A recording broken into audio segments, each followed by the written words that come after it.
Esse evento está sendo organizado em parceria com a PRU4, com a SAD, e o objetivo é a gente parar um pouquinho e refletir sobre as questões que estão, muitas vezes, fazem parte do nosso dia a dia, né? Porque temos mães, primas, tias, enfim, pessoas da família que estão passando por esse processo, que apesar de ser um processo que pode ser até consciente, bastante trabalhado, mas é um processo sofrido.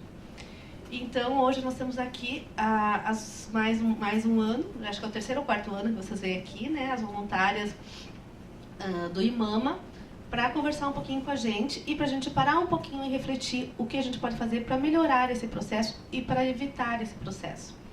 Eu gostaria de destacar aqui que esse evento está sendo transmitido para todo o Brasil, então nós temos colegas de todo o Brasil assistindo, colegas da AGU, e espero que esse momento de reflexão contribua para a nossa vida, né?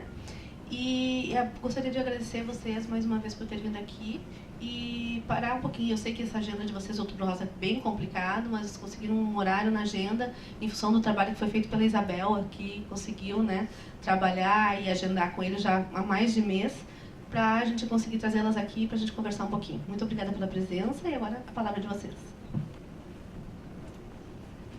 Boa tarde, meu nome é Patrícia, eu sou voluntária do IMAMA há pouco mais de 8 meses e para nós é uma alegria muito grande estar aqui podendo conversar sobre o câncer de mama com vocês. Quero agradecer muito o convite, porque é uma doença que está cada vez mais acometendo as pessoas e não existe mais idade, não existe mais classe social, classe social nunca existiu, mas não existe mais nenhum requisito para se ter essa doença. Qualquer pessoa é suscetível de ter um câncer de mama, tá? Eu sou uma vitoriosa, eu tive câncer de mama no passado, fui diagnosticada em agosto, para ser mais precisa, no dia 18 de agosto eu recebi o diagnóstico e no dia 11 de setembro eu já estava fazendo a cirurgia. E devido ao fato de eu ter tido um atendimento muito especializado, muito bacana, com profissionais maravilhosos, o meu tratamento foi célere, eu consegui ter o acesso, eu me senti assim na obrigação de devolver isso para a sociedade, tá? Então por isso me engajei nessa luta, me engajei nessa causa e fico muito feliz de ver que tem pessoal aqui aderindo também, todo mundo de rosa, é muito bacana isso, tá? Consciência do diagnóstico precoce é o que a gente precisa ter para conseguir erradicar o câncer de mama como uma forma de morte, tá? Erradicar o câncer não a gente não consegue, mas como um motivo de morte entre as mulheres, isso sim a gente consegue, tá? Então eu vou apresentar um pouquinho do IMAMA para vocês e trazer algumas informações que são importantes para esse diagnóstico precoce, tá? Então o IMAMA, ele é mantido principalmente pelo Hospital Moinhos de Vento. O hospital é que cede a nossa casa, que fica localizada ali na rua Doutor Vale 157, tá? Estão todos convidados a conhecê-la. Temos uma unidade também, a unidade regional no interior, na cidade de 3 de Maio. O IMAMA foi fundado em 1993, há 25 anos, portanto, esse ano estamos completando 25 anos. Foi fundado pela mastologista, pela doutora Mayra Calef, juntamente com outras pacientes que na época sentiam necessidade de ter uma rede de apoio maior para essas questões, tá? De câncer de mama, de prevenção, de diagnóstico precoce e outros assuntos que nós vamos ver, tá? Então é uma entidade sem fins lucrativos, então toda a renda, todas as contribuições que o IMAMA recebe são revertidas para as ações do IMAMA. Então nós temos doações, nós temos venda de produtos, o Outubro Rosa é o grande momento para nós, com venda de camisetas e outros produtos que nós temos, tá? A missão do IMAMA é promover, manter e restabelecer a saúde das mamas de homens e mulheres, porque homens também podem ser acometidos do câncer de mama, tá? E a nossa visão, como eu disse antes também, erradicar o câncer de mama como uma doença que ameaça a vida, ou seja, ele não precisa ser um motivo de morte. A gente consegue, com o diagnóstico precoce, diminuir o número de mortes, tá? As áreas de atuação do IMAMA a gente atua através da educação e diagnóstico precoce, geração de conhecimento, o advocacy e suporte a pacientes e familiares. Eu vou falar um pouquinho de cada um deles agora, tá? Através da educação e diagnóstico precoce, a gente procura conscientizar a população sobre os fatores de risco, trazendo noções de autocuidado, tá? Através de palestras, como essa que a gente está fazendo aqui. A gente vai em escolas, hospitais, vários lugares, onde nós formos chamados, a gente vai para fazer público pequeno, público grande, né? Estamos lá para levar essas informações. Através da geração de conhecimento, a gente estimula a pesquisa e capacita os voluntários. Então, todas as voluntárias que passam pelo IMAMA são capacitadas para levar informações a respeito do câncer de mama. Tá? Nós temos seminários técnicos que acontecem uma vez por ano, no Outubro Rosa, geralmente em outubro, né, em alusão ao Outubro Rosa, e acontece no Hospital Moinhos de Vento. E temos o Bate-Papo Rosa, que acontece na casa, de 15 em 15 dias, e lá são levados vários assuntos a respeito do câncer de mama, sobre os tipos de câncer, sobre cuidados, prevenção, várias informações que também servem como capacitação para as voluntárias. O advocacy, ela defende a causa junto aos órgãos públicos, tá? E algumas leis, elas foram conquistadas com a atuação do advocacy. Algumas delas, que são a lei da mamografia, que confere o direito à mulher de fazer a mamografia a partir dos 40 anos, mamografia anual, tá? Temos a lei dos 60 dias, que também foi conquistada pelo advocacy do IMAMA, que confere também o direito de, após o diagnóstico, o tempo máximo para se iniciar o tratamento é de 60 dias. Isso é uma lei de extrema importância em função da velocidade que o câncer às vezes tem, né? Tem, dependendo do tipo, questão de semanas é muito tempo. Então, essa lei ela é bastante importante para o início do tratamento, tá? Temos também agora, recentemente, e ainda está em vacância, a lei da notificação compulsória para todos os tipos de câncer. Essa é importante para que a gente possa rastrear o câncer no Brasil, e o câncer de mama especialmente, né, no nosso caso, mas é para todos os tipos de câncer, a notificação compulsória, e a gente possa fazer ações bem focadas, né, de acordo com a incidência nos estados. Temos a lei da reconstrução mamária. Quando há cirurgia de retirada do tumor, a mama pode ser parcialmente preservada, né, retirada só a parte onde está acometido ali, onde tem o tumor, ou então, dependendo do caso, é feita a mastectomia. Em qualquer desses casos, existe a lei da reconstrução mamária, que confere assim, o direito da mulher já sair da cirurgia com essa reconstrução, tá? Já não precisa sair da cirurgia mutilada. E a lei dos medicamentos, né, que obriga os planos de saúde a pagarem, a cobrirem os custos dos medicamentos orais. Aqui nós temos alguns trabalhos feitos pelo IMAMA lá na nossa casa, tá? Então lá nós temos o empréstimo de peruca. O que acontece? A mulher, quando faz o tratamento, passa geralmente pela quimioterapia, geralmente cai o cabelo, ela fica, a autoestima fica muito debilitada, né? Então lá nós temos assim um empréstimo de perucas, doações de lenços, inclusive assim a gente recebe lenços, né? Tem algumas entidades fazendo campanhas de arrecadação de lenços também para que a gente possa doar lá. Então elas chegam, às vezes até meio tristinhas, e saem bem felizes com essa peruquinha. É muito bacana esse apoio que é dado lá. Temos também a orientação psicológica, nutricional, temos a fisioterapia, o apoio jurídico. A nossa vice-presidente, ela é advogada e atua nessa área. E temos assim algumas outras atuações ali de meditação, coaching, acolhimento de novos voluntários. Então, tudo isso visando o bem-estar da paciente e da sua família, também. Todos esses serviços são oferecidos gratuitamente pelo IMAMA, desenvolvidos pelas voluntárias.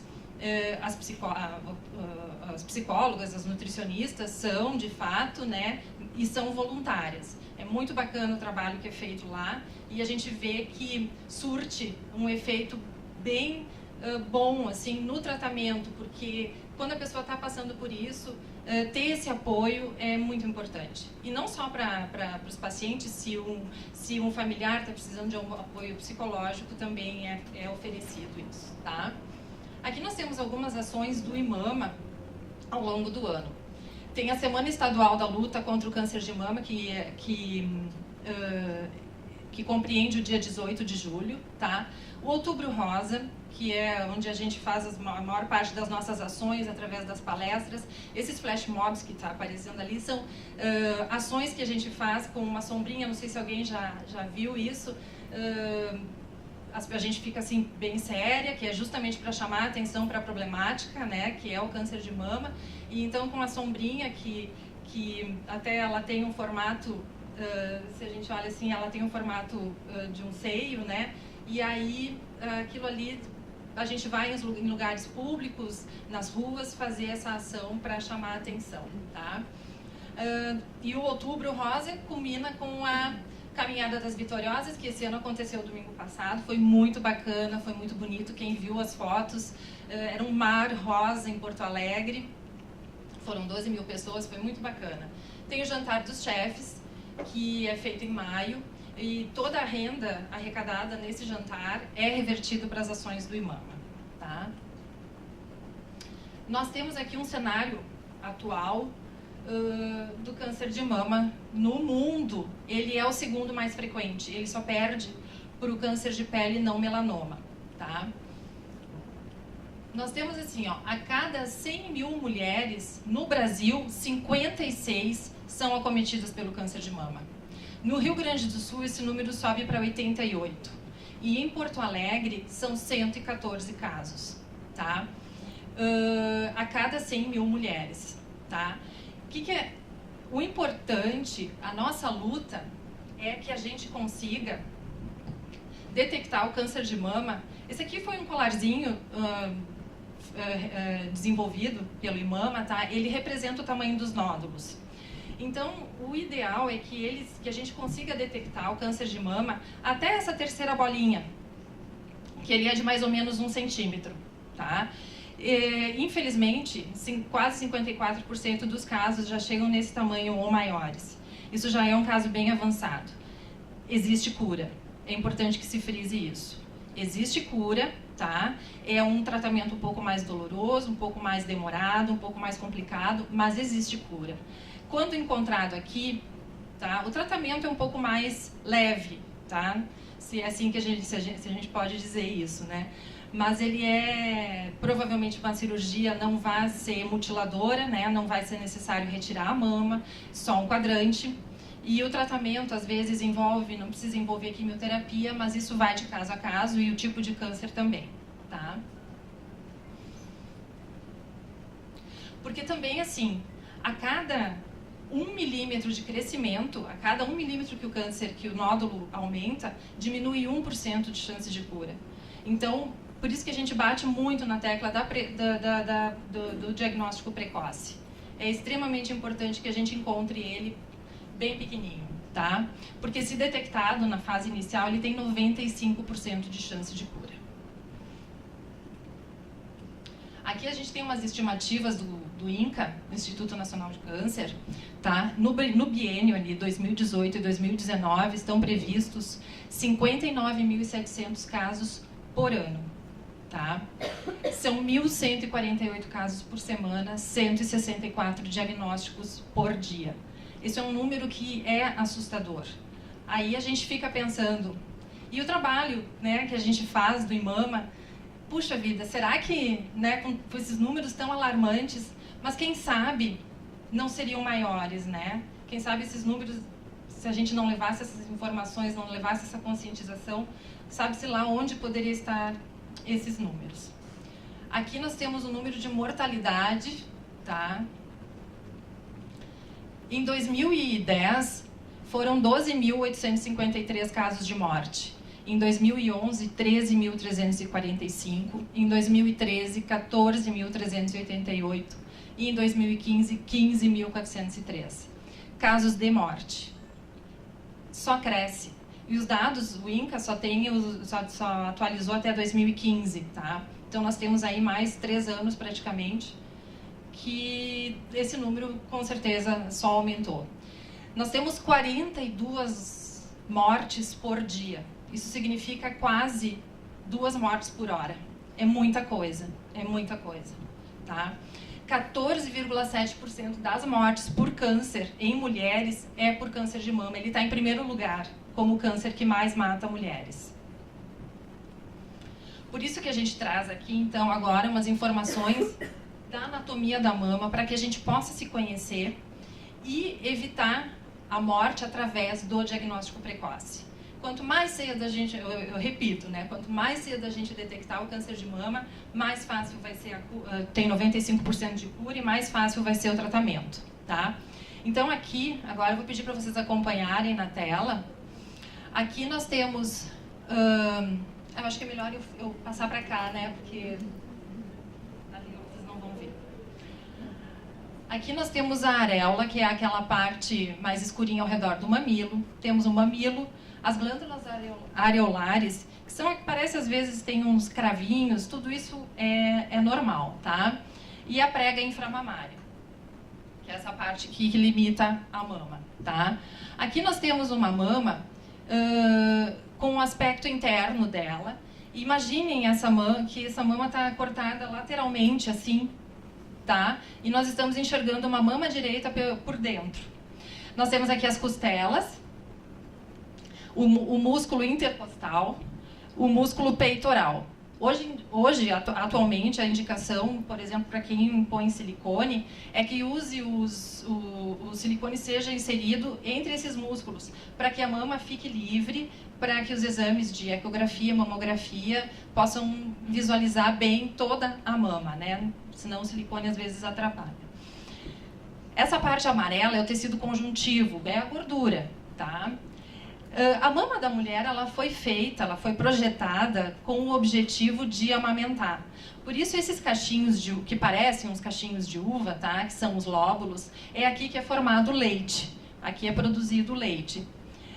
O leite, ele passa por esses canais aqui, que são os dutos mamários, e se depositam nos seios latíferos, aguardando ali, então, a sucção pelo bebê, tá? 85% dos cânceres são encontrados, eles são detectados nos dutos mamários, tá? Nesses caninhos aqui. 15% são encontrados nos lóbulos, tá? E 5% no restante da mama, em qualquer lugar, tá? Aqui, assim, ó, vocês veem um tumor. Esse tumor, ele já rompeu as paredes dos dutos mamários, nessa foto. Ele já rompeu as paredes e o ideal é que ele seja encontrado ainda quando está dentro, porque no momento em que ele rompe essa parede, ele tem o poder de invadir a circulação sanguínea e se depositar e aparecer e ir para outros órgãos do organismo, tá? Então, formando as metástases. Enquanto ele está dentro dos dutos mamários, que daí ele é um carcinoma, que a gente diz in situ, né? Ele ainda não tem esse poder de proliferação, de se espalhar pelo organismo, tá? Aqui esses vasinhos mais escurinhos, esses vasos verdes ali, são os vasos linfáticos. Os vasos linfáticos, eles carregam a linfa. A linfa, ela tem um poder, ela tem uma função parecida com a do sangue, que é de levar nutrientes para o organismo e recolher impurezas, tá? Então, aqui nós vemos o sistema linfático da mama, tá? É uma teiazinha, essas aqui são os linfonodos, essas bolinhas são os linfonodos. Os linfonodos são as famosas ínguas. Então, nós temos em diversos pontos do organismo, como na cabeça, se a gente tem alguma infecção, alguma coisa na cabeça, dá aquelas ínguas aqui, né? Se a gente tem alguma coisa aqui nessa região do abdômen, incham e ficam doloridas as ínguas da virilha. E no caso da mama, são são esses linfonodos, essas ínguas que fazem aqui na axila ou até mesmo aqui para cima na clavícula, tá? Então, se houver algum problema, esse problema ele é drenado pela axila, pelos linfonodos da axila. Nesse caso, agora é importante vocês terem em mente que o tecido mamário não se restringe ao volume da mama. O tecido mamário é todo esse quadrante. Tudo isso aqui corresponde ao tecido mamário. E nós precisamos analisar todo esse tecido mamário para diagnosticar o câncer, porque muitos cânceres são diagnosticados, são encontrados pelas próprias mulheres, através da autopalpação, tá? Que é o que eu vou mostrar agora para vocês. Se eu falar sem o microfone, será que não... Tá, eu vou tentar... O pessoal podia estar escutando. Pela transmissão, tá bem. Então, assim, ó. Quer que eu segure para ti, para poder falar? Não, vou falar primeiro dessas alterações aqui. Depois eu gostaria, sim. Isso, ótimo. Vai ser perfeito. Eu vou primeiro falar dessas alterações. De uma mama sadia, e que não está amamentando, tá? Não pode, não deve sair nenhum líquido, tá? Saindo algum líquido, seja ele sanguinolento, transparente ou até às vezes meio amarelado, isso é um sinal de alerta, precisa ser investigado e consultado um médico, tá? Então nós vemos aqui, ó, fluidos desconhecidos, algumas outras alterações, assim, o bico invertido. O que é o bico invertido? O normal do bico da mama é que ele seja saliente, né? Tem algumas mulheres que têm ele rente à pele e outras têm ele invertido. Se sempre foi assim, não tem problema, tá? É normal. Agora, se de uma hora para outra ele inverte, aí é uma situação a ser investigada, porque o nódulo lá dentro, ele faz a retração do bico, tá? E aqui também nós temos ali um sulco, né, que é uma depressãozinha na pele com aspecto de casca de laranja.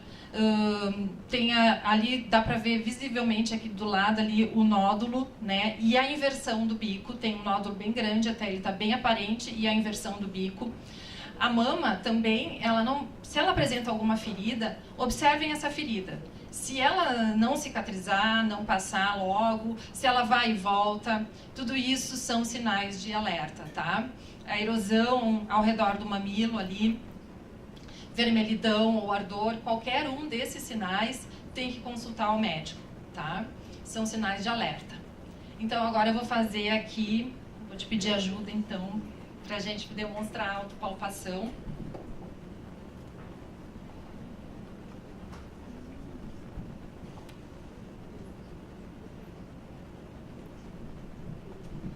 Então, em frente ao espelho, o importante é a gente conhecer as nossas mamas para que a gente consiga detectar qualquer alteração que exista nelas, tá? Então, em frente ao espelho, sem a roupa, olha bem como é que ela tá, a mama, se não tem nenhum daqueles sinais de vermelhidão, de ardor, sulco, bico invertido, qualquer uma dessas situações, tá? Num primeiro movimento, coloca as mãos no quadril e projeta as mamas para frente. Observa novamente no espelho se há uma simetria entre os mamilos, se aqui embaixo não tem alguma daquelas alterações, tá? Visualiza bem isso. No segundo movimento, levanta os braços assim e aí visualiza novamente. Elas têm que subir igualmente, tá? Elas têm que subir um pouquinho, uma alteraçãozinha pode até acontecer porque a gente não é igual, né, dos dois lados, a gente sempre tem uma diferença. Mas se houver alguma assimetria acentuada, uma sobe mais do que a outra, isso precisa ser investigado, porque o nódulo também, no momento em que tu faz isso aqui, o nódulo pode repuxar uma mama mais do que a outra, né?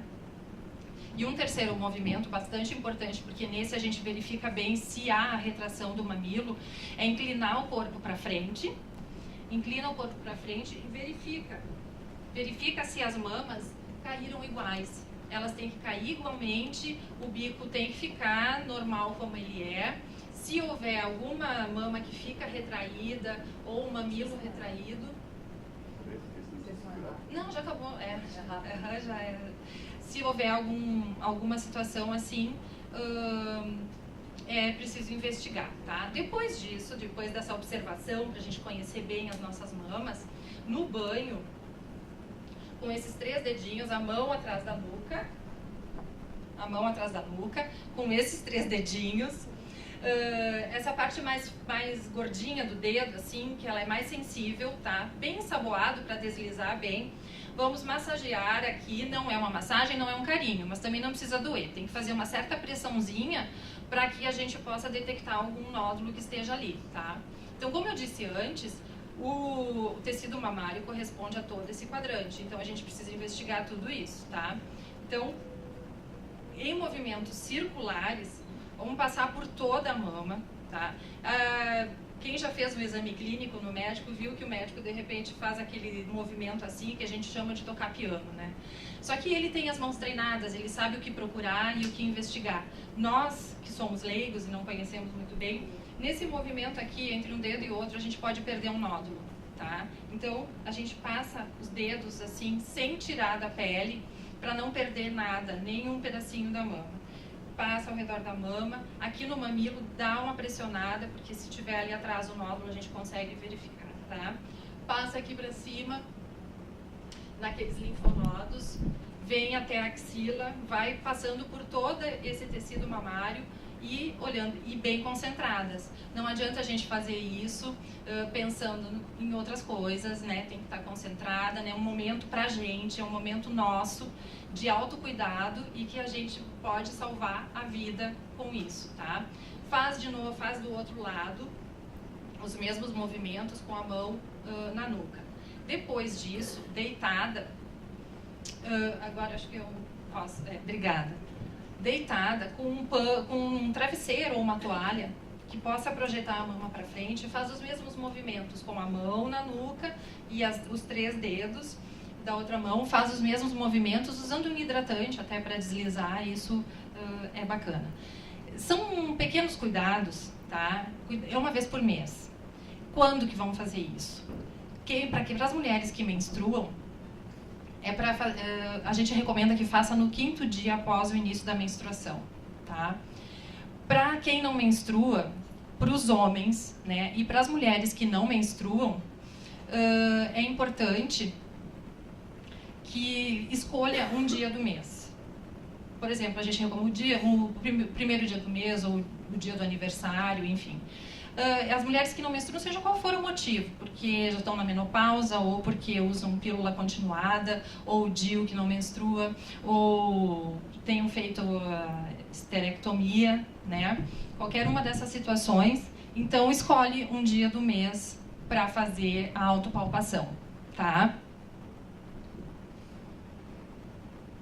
São 5 minutinhos por dia que vão salvar uma vida, né? É muito importante a gente ter essa consciência. Uma vez por ano, a gente recomenda que seja feito o exame clínico, né, anualmente, e nos outros 11 meses a gente que vai se cuidar.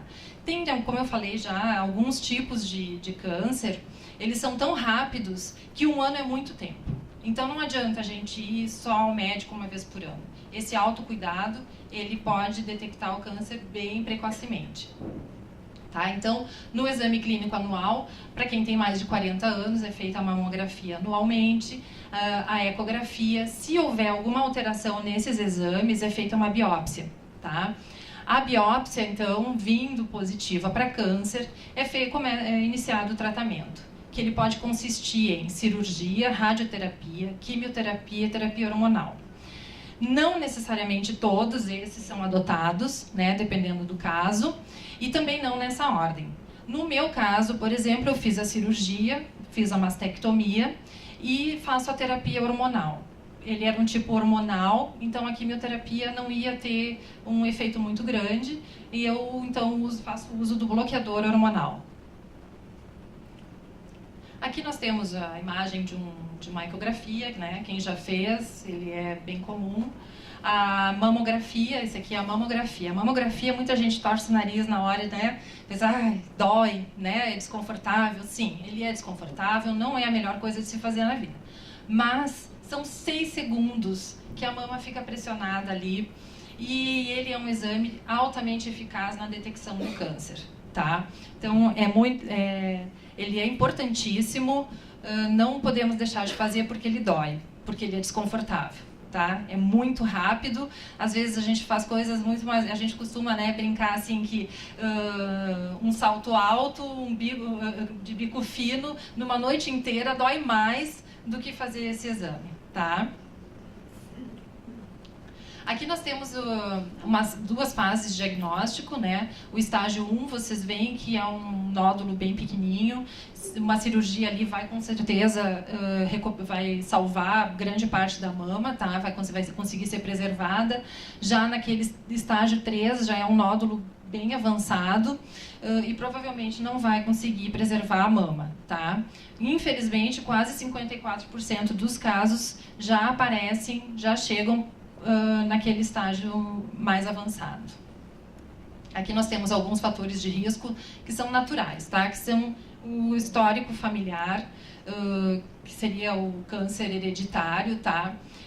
Se você tem casos de câncer de mama, ovário ou próstata em pai, mãe ou irmãos com menos de 50 anos, é importante que os filhos comecem já a fazer o rastreamento, o cuidado com exames 10 anos antes. Eu tive, por exemplo, com 45, meus filhos vão ter que começar a fazer exames já antes, com 35 anos, tá? Outros fatores de risco naturais são a menarca precoce, que é a menina que menstrua antes dos 12 anos, a menopausa tardia após os 55 anos. O que acontece? Nesse período, quanto maior o período de exposição aos hormônios, maior é o risco. Porque os hormônios são a maioria dos cânceres são de origem hormonal, tá? O envelhecimento, porque a proliferação das células já começa a não ser normal, né? Então, é mais fácil de haver um errinho ali na proliferação das células, tá? A poluição ambiental e agrotóxico, porque também contribuem na má formação das células. E a nuliparidade, que é o fato de não ter tido filhos. A gravidez, ela é um fator de proteção, a amamentação também, mas a gente não pode relaxar porque teve filhos ou porque amamentou. Eu tenho 2 filhos, amamentei os 2 durante 1 ano cada um e mesmo assim tive câncer de mama. Então, é um fator de proteção, mas a gente não pode relaxar. Alguns fatores aqui nós temos os gerenciáveis, aqueles que a gente consegue controlar. Tá? Que é a obesidade, então a gente manter um peso adequado, controlar a ingestão de gorduras, isso facilita, protege, né? Porque é a gordura que fica aqui na região abdominal, ela se transforma, especialmente depois da menopausa, em hormônios. E como eu já disse, né, os hormônios são, alguns cânceres são, a maioria deles, de origem hormonal. O sedentarismo, o exercício do nosso corpo não foi feito para ficar parado, a gente precisa mexer o corpo, tá? O uso abusivo de álcool, o tabagismo, o estresse, tudo isso, na verdade, se resume a manter o nosso sistema imunológico bem, tá? Porque o sistema imunológico é que vai conseguir defender o nosso organismo daquelas células mal formadas, tá? O uso abusivo de hormônios, aqui eu chamo a atenção para a pílula do dia seguinte. Uma pílula do dia seguinte tem a mesma quantidade de hormônios de 28 comprimidos anticoncepcionais. Então, em um comprimido, você toma a mesma quantidade de hormônios de um mês inteiro. A gente chama isso de uma bomba hormonal, né? Então, ela é bem perigosa, tem que controlar o uso, evitar e diminuir, tá? Aqui nós temos algumas recomendações que são bacanas, assim, não só para prevenir o câncer, como também para prevenir qualquer outra doença, deixa o nosso sistema imunológico em alta, tá? Tem um tempinho para se cuidar, né? A gente vive, principalmente as mulheres, assim, a gente vive numa correria, é trabalho, casa, filhos, e é importante a gente ter esse tempinho, poder conversar com os amigos, ter amigos, dar risada, chorar no ombro de alguém, botar os sentimentos para fora, isso também é muito importante, né? Fazer exercícios com prazer, não precisa ser aquele exercício, vai para academia, não gosta, né? Mas que faça alguma coisa regularmente. Uma caminhada de 30 minutos, 3 vezes por semana, já é bem interessante, tá? Demonstrar o afeto, ter boas relações, tudo isso diminui aquele nosso estresse também, né? Às vezes a gente se estressa com um colega, com isso, com aquilo, mas no momento em que a gente para, pensa e tenta ter um bom relacionamento, também ajuda no nosso sistema imunológico, tá? Eu perdi aqui. Temos aqui as recomendações também de beber água. Uma forma da gente saber se bebeu água suficiente, né? Tem gente que fala 2 litros, 3 litros, a gente fica assim naquela, nunca sabe direito quanto é, né? Mas uma das técnicas que a gente costuma passar até para saber, assim, é, por exemplo, de manhã, quando a primeira urina, ela é bem forte, ela é concentrada, né? Mais escurinha.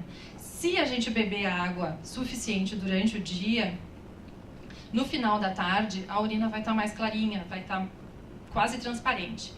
Isso é sinal de que a gente bebeu água suficiente. Se ela estiver escurinha ainda no final do dia, precisamos ingerir um pouquinho mais de água no dia seguinte, tá? Tentar chegar naquela urina mais clarinha.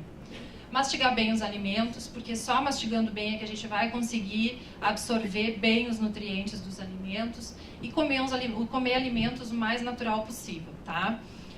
A gente costuma dizer assim, ó, vamos desembalar menos e descascar mais. Só assim a gente vai estar comendo mais alimentos naturais, frutas, legumes e, de preferência, na medida do possível, que sejam orgânicos, né? Sem os famosos agrotóxicos, que eles têm essa capacidade, infelizmente, de alterar a produção das células, tá? Infelizmente, o Brasil está numa situação bem complicada de abuso dos agrotóxicos, né?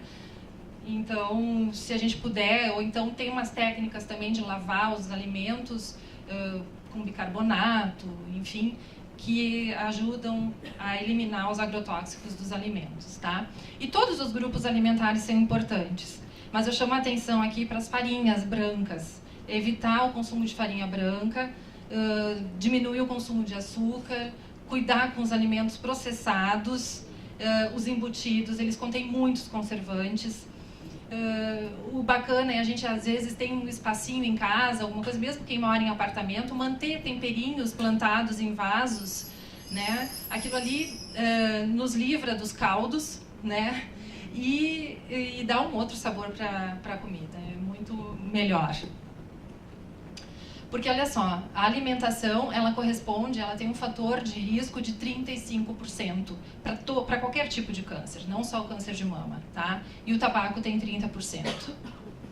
É bem grande, né? A gente não tem essa noção às vezes, mas a alimentação, ela é bem importante na prevenção do câncer.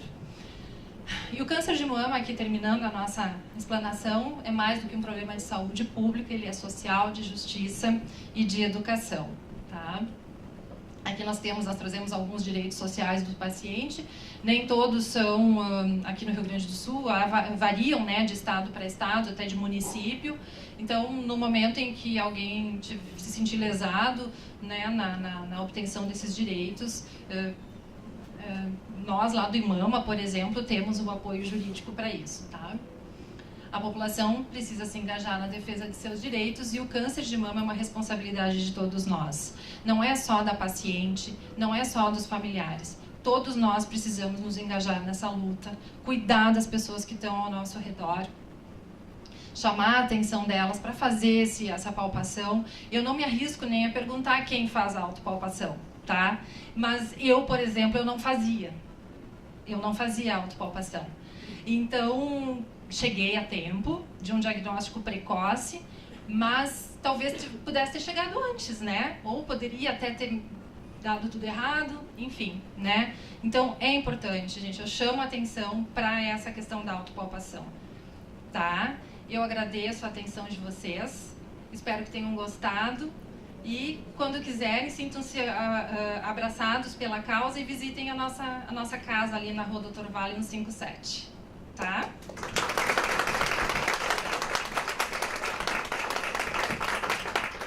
Quiser fazer perguntas?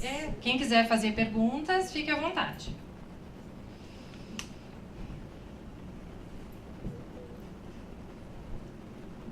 Coragem. Não existe pergunta boba.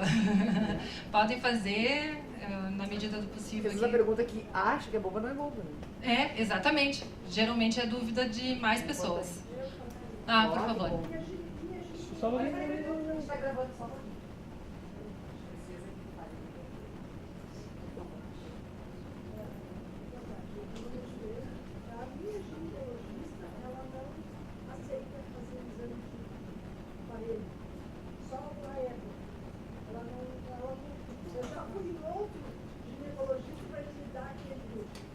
A mamografia.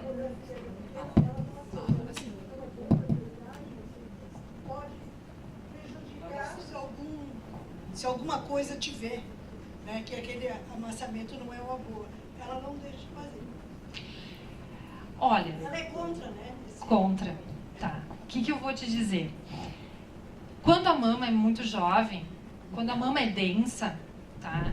A mamografia, de fato, ela não consegue detectar o câncer, tá? Porque quando a mama é muito densa, na mamografia, que é uma imagem de raio-x, tá? Ela fica toda esbranquiçada. E o nódulo, quando aparece, também é esbranquiçado. Então, se confunde, tá? Mas eu não diria, eu diria isso para uma mama jovem, tá? Agora, no caso, assim, a partir dos 40, por isso que existe a lei da mamografia dos 40, tá? A partir dos 40 anos já não se aplica isso, a menos que seja uma situação diferente. Pode acontecer de uma mulher de 50 anos ter a mama densa, tá? Mas isso só vai se verificar se fizer a mamografia e ver, né, que ela é densa. Agora, de agravar o problema fazendo a mamografia, não agrava. Ela realmente, ela prefere só o eco. Não. Mas, tudo bem, até a ecografia, ela já é bem eficiente para detectar o câncer, tá? Mas tem alguns tipos bem pequenos, às vezes, que não aparecem na ecografia. É importante fazer a mamografia. Mamografia é realmente muito importante. Bem que a senhora fez de procurar outro médico, tá? Eu continuo com ela, mas sim, só que mas nessa parte eu vou com outro. vai com outro para que consiga a requisição, né? É isso aí. E assim, ó, não aceitar, a gente não pode aceitar, às vezes, o não do médico. Nós temos caso de uma menina, inclusive ela tem 35 anos, que ela foi ao médico e porque ela sentiu, ela palpou alguma coisa, o médico disse, não te preocupa, na tua idade, isso não... Aí depois de um ano, ela foi de novo e verificou que era câncer de mama. Então, se ela tivesse pego antes, teria pego muito menor, porque ele praticamente duplica de tamanho em um ano, tá? Então, a gente não pode aceitar o não. Se a gente tem alguma desconfiança, tem que ir atrás. Tem que bater o pé, pedir para o médico, se aquele ali não dá, vai para outro, tenta conseguir a requisição para exame. Eu nem teimei com ela, né? Ela só disse, não, vamos fazer só uma eco, tá ótimo para ti. Mas aí eu fui. Tá certo. Num outro e pedi. Isso aí, que bom. Ela é uma médica muito boa, né? Mas só nesse lance, talvez se eu insistisse para ela, não, eu quero fazer, talvez ela me desse. Eu não insisti, ela só disse isso para mim. Então tá. Que bom, então tá.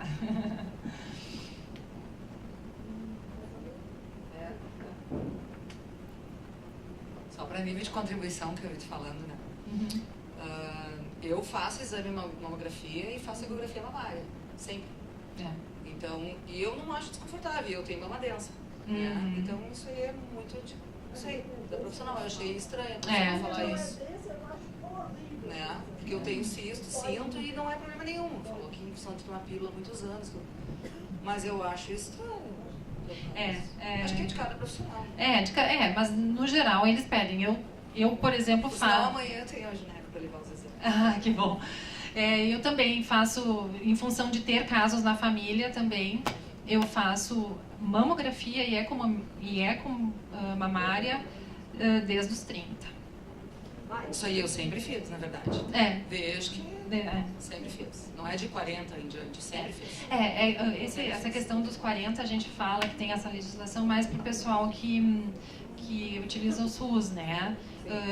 Porque para quem usa plano de saúde tem acesso, os médicos geralmente não negam, né? Eles pedem. Uma coisa assim que eu vi a legislação, né, mudou muito nesse tempo, e muito pela luta das mulheres, luta de instituições como a tua, que aliás eu gostaria de parabenizar, eu mesmo não tinha ideia que o IMAMA proporcionava tudo isso. Obrigada.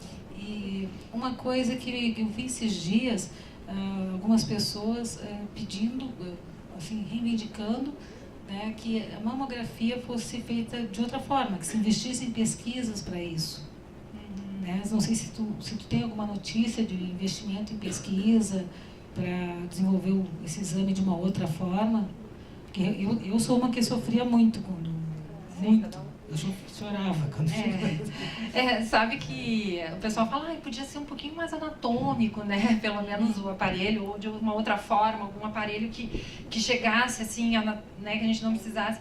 Mas eu não sei te dizer se existe alguma coisa nesse sentido, até posso pesquisar depois de falar, tá? Mas, como a gente sabe também, a ciência não para nunca, né? Tem estudo para tudo quanto é coisa. Essa questão do câncer ocupa muito os cientistas, os médicos. Cada dia, só para tu teres uma noção, até semana passada eu estava assistindo uma palestra, questão de 5 anos. São tantos estudos, mudou tanto o tratamento do câncer, que eu fiquei boquiaberta, assim, sabe? Porque o meu caso, por exemplo, de repente há uns 5 anos, eu teria tratado de outra forma, eu teria que ter feito quimioterapia. Porque as pessoas usavam a quimioterapia muito assim por via das dúvidas, vamos fazer quimioterapia, tá? Só que a quimioterapia, ela tem alguns fatores, assim, que depois elas atacam também as células boas, não só as células más, né? Então, eu hoje, em função desse avanço, pude fazer um tratamento que não incluiu a quimioterapia, né? Porque eles viram que o câncer de origem hormonal, a quimioterapia pouco ajuda. O importante é fazer um bloqueio hormonal, que daí, sem os hormônios, ele não cresce, né? Então... Pois é, deixa eu fazer uma pergunta também. Eu tive câncer de mama em 2010 e 2011, né? Ah, tá. Assim, por isso, o meu mastologista, que é do mama do Luiz, não. Uma mulher que tem câncer de mama, 10% só vão ter na outra mama. Eu entrei nos 10% e tive 1 ano depois na outra mama. Então, eu parei com pílula anticoncepcional, tudo que eu usava, né? Parei e tomei por 5 anos essa medicação, né? O Novadex que eu tomava, né? É o mesmo que eu tomo. O Novadex. Tomei por 5 anos. Entrei na menopausa com a medicação antes, né? Agora eu já deveria estar, porque eu estou com 55 anos, já deveria ter entrado mesmo. Mas a gente começa a ter outros probleminhas, né, com a menopausa. E esses dias eu fui, o meu médico, o Dr. Cavalheiro, do Núcleo Mama, do Núcleo. E ele me indicou colpotrofine. Tu conheces? Não. Que ele deve ser pós-menopausa. Ele não sei como é que eu falo aqui, né? Porque tem... viu? Ele é tipo a mulher chegar na menopausa, começa a ter problemas, né? Ressecamento e tal. Sim. E aí a minha médica sempre indicou esses Hidrafeme, Vagidrate. E ele, nessa última consulta, não usa o Cavaleiro, eu sempre digo, ele é maravilhoso, mas ele é meio doido também. E ele é uma figura. Não sei, não era o teu médico? Não. A minha era a doutora Mayra. A doutora Mayra Calef. É do grupo aqui. Do grupo, daqui. E ele me indicou esse colpotrofine. Ele disse, não, fala com a tua médica antes. Eu conversei com ela, ele não quis se meter. E ela também liberou. Então, eu tô usando, mas sabe assim, quando tu usa com medo? Mas ele tem hormônio e diz que ele entra muito pouco na circulação sanguínea porque tu coloca, né? Sim, é um óvulo. Sim. Então diz que não como se diz, que vai para a circulação, que o organismo aquilo que absorve, é muito pouco. E ela me liberou também, a gineco. O meu era hormonal, né? Um deles, o outro era microcalcificações agrupadas, aí resolveu tirar a mama toda de um.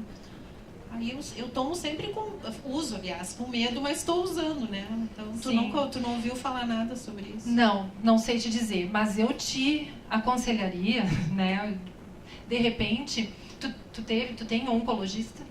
Era a doutora Daniela de lá, mas eu nem fui mais depois. Mas fala com ela. Né? Fala com ela. Marcar uma consulta com a Daniela. Marca uma consulta com a Daniela. A Daniela é fantástica, né? Marca uma consulta com ela. Eu acho que ela vai poder te dar uma orientação melhor, assim, mais para tu te sentir segura, né? Se ela liberar, ótimo. Sim. Né? Porque é importante tu te sentir segura, porque daqui a um pouco, né? Pois é. Meu marido não fala nada, ele fica quieto. Ele diz, se tu quer usar, usa, né? Sei lá, é complicado, né? A gente fica com medo, né? A gente fica receosa. Qualquer coisa que, né, uma indicação qualquer, pensa que pode... Eu te perguntei, porque como vocês trabalham diretamente, pode ter tido outros casos de mulheres que estão usando, mas tu não sabe nada. Não. Eu vou marcar um horário com a Daniela Rosa, né? Isso. Então, marca com ela, eu acho que vai te deixar mais segura. Então tá. Obrigada. Tá bom. Nada.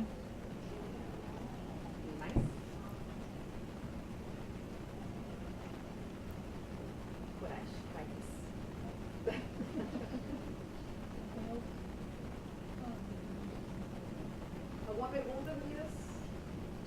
Chegaram mais tarde. Pode começar de novo.